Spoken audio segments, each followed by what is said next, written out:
concept around my bikes, and therefore also the CAAD14, is always statics and proportions. So my first goal was to get that right. So you have this beefy down tube, like, I don't know, 7 centimeters diameter. So you can't put, I don't know, 43 chainring onto it. And you can't use 44 centimeter bars on it.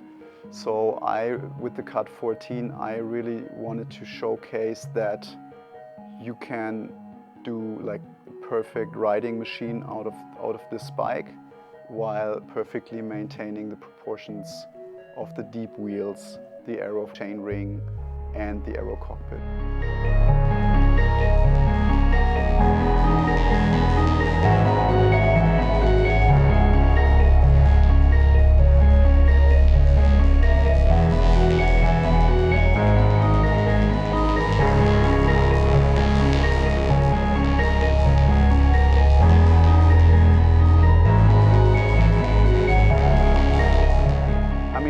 When it comes to similarities between the two bikes behind me, it's obvious to say the colorway red with the yellow logos, right? So everyone gets that.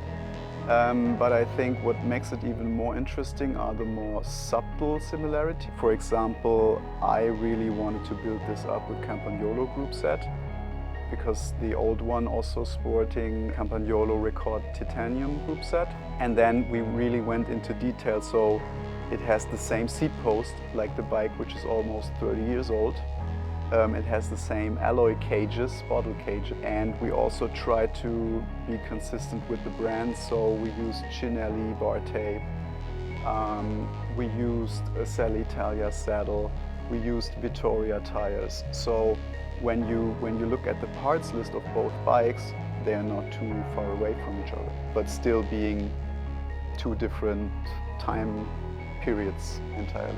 If you wanted me to sum up like concept behind CAAD, even if I'm not the product manager, I would say horizontal top tube, beefy tubes, no bullshit, an honest bike, which you can build up in a very classic way, or like we did today, build it up totally crazy on the highest end of the available parts in the market. So it's a super versatile concept, I'd say.